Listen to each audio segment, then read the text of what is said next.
Let's talk about the Fratto Brothers up in Des Moines, Iowa. If you've not been there, Des Moines is a surprisingly large city. I think it's got a quarter of a million people. So there's rackets up there you could run. It doesn't sound right, but there are rackets up there, and these guys are mafia guys, and they were up there. The brothers, it was Lew, Cockeyed Lew, he was called. He did not like that name.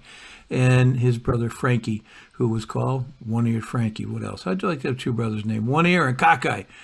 They were labor racketeers when they started with the Chicago mob and early on in the 30s. And then they moved up to Des Moines in 1939 when Lew replaced Cherry Nose Gioe, Charles Cherry Nose Gioe, who was the boss of Iowa. I say boss, he was like the overall guy. He wasn't.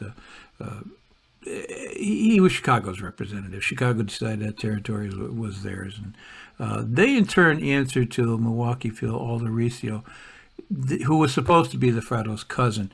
The Frattos were also related by marriage to Willie Potatoes Daddano, who was a powerful Chicago mob captain in the suburbs. Oddly enough, the Frattos were later implicated in the murder of Charlie Nose Gioe. Even though it was Gioe who sponsored both brothers into the mafia, they were also suspected. I don't think they killed Charlie Nose Gioe. I think that was somebody else. Frank Meritot, a.k.a. they were supposed to have killed him brutally. Frank Diamond. They walked up when he was with his son getting out of a car, and they killed him in the car. Sitting down. He never had a chance. By the way, Frank Meritot, Frankie Diamond's son, is a friend of mine. And if you look on here, I've forgotten, he's got billing on it, but he did some interviews with us and helped us interview other people for shows. He is the kindest, soft-spoken, gentlest man you could ever hope to meet. I'm a gentleman. I'm proud that he's my friend. Anyway, the Frattos' legitimate leg was Canadian Ace Beer, which came out of Chicago, and they controlled distribution in Iowa, but in a lot of the upper Midwest states. Canadian Ace employed, at some point, gave front jobs to just about everybody in the Chicago mob. In the 50s, Lew Fratto got subpoenaed by the Kefauver. He said nothing, didn't he? Just pleaded the fifth constantly. I mean, he said he at one point refused to even mention or confirm that his name was Fratto. He was never convicted of a crime, which is amazing. But when he died in 1967, he's 60 years old. He had cancer from about the time he was 55 years old. He was under federal indictment then. What he had done was arranged to have fraudulent loans made to this multi-million-dollar Indiana aircraft manufacturer.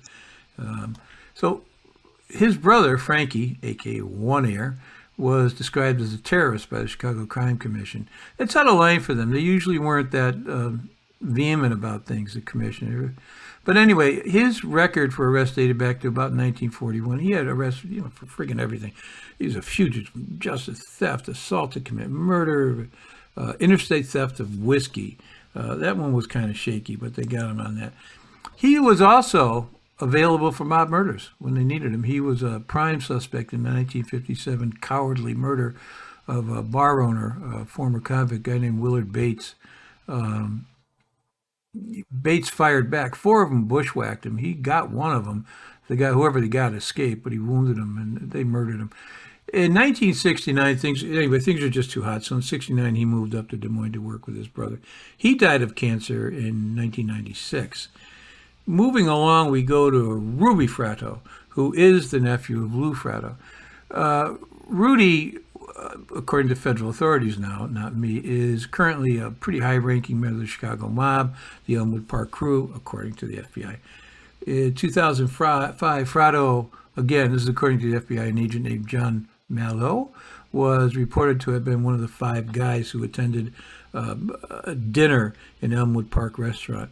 It was a who's who of for Marco D'Amico was there, who was supposed to be the consigliere for the Chicago mob, and D'Amico's son-in-law, Jacques Carr, and the mayor of Rosemont. Rosemont was about the most corrupt city you can imagine. The mob ran a whorehouse there in a Holiday Inn. I think it's going back to being a Holiday Inn. But it was a place for hookers. And they had a pool outside, like most hotels do. So the recreational end of things, the pool, the gym, and all that, the sauna, that was for mob wives and the kids. They can go there and use it like a club, country club for mobsters. But upstairs were the hookers. At that meeting, apparently what was discussed was how to control contacts at the Rosemont Casino. I did a piece on that. I'll do another one on Rosemont called the Rosemont Two-Step. The other guys were Joey Lombardo, somebody you might want to avoid, John DeFranzio, Peter DeFranzio, and I'm going to screw up his name, I always do. Joe Alderici was there as well. Anyway, Fratto in 2009 was indicted for tax evasion. According to the government, he didn't pay taxes on $200,000 in income in 2005. 2009, him and John DeFranzo, who many people suspected was the boss of the Chicago mob. DeFranzo was a rich guy. He had a construction firm. He was really, really rich, to the point where you wondered why in the hell was he even in organized crime. Anyway, they were together in a lawsuit by Joe Fusco, the son of a Teamster treasurer. They said that he tried to extort their father Armando out of about $400,000.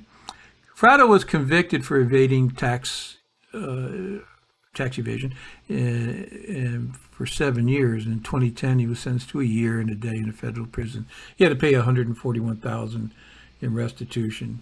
You're not going to get around the IRS. They are merciless.